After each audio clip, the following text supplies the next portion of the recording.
Donc on peut importer des données à une table Access, c'est une importation, et on peut exporter les données d'une table ou bien d'une requête, c'est une exportation.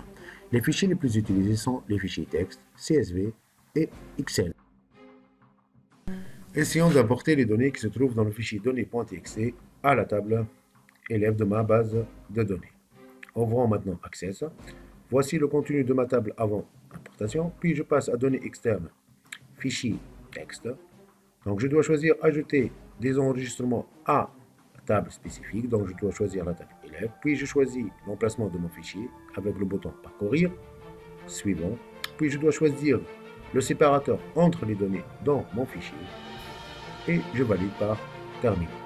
Voilà le nouveau contenu de ma table.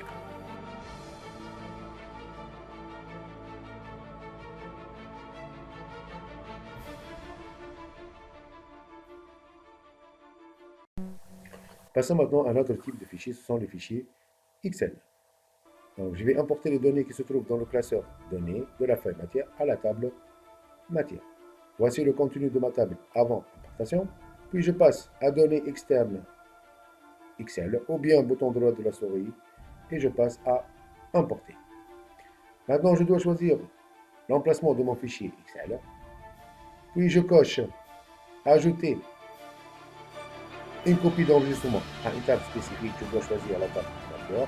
Maintenant, je choisis la feuille de données où se trouvent les données et je termine par cliquer sur terminer. Voici le contenu de ma table après importation.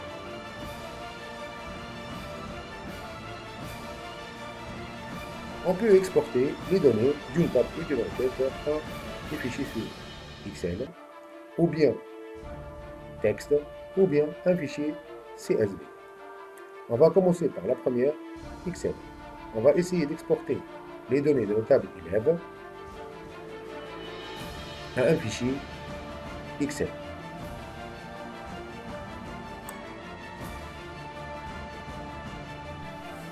On choisit la table ou bien la requête qu'on va exporter, puis bouton droit de la souris, exporter, et je choisis le type de fichier, dans notre cas ici, Excel.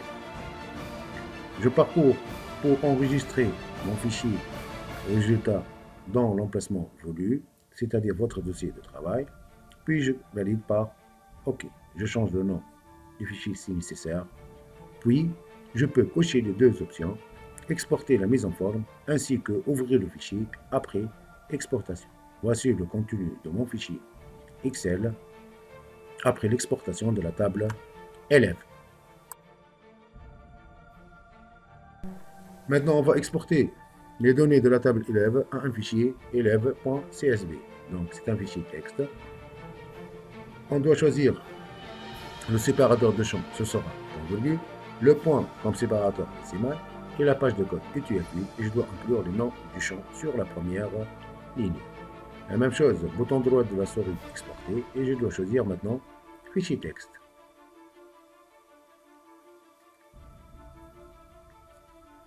Donc je change l'extension de mon fichier CSV.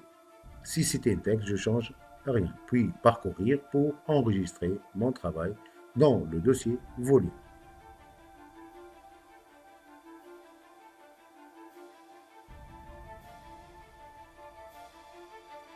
Sur la première fenêtre, j'ai rien à changer. Voilà le contenu du fichier. Suivant. Puis je dois choisir le séparateur. Par défaut, c'est le virgule. Puis je passe au bouton avancer pour modifier le point comme séparateur décimal et la page de code en UTF-8.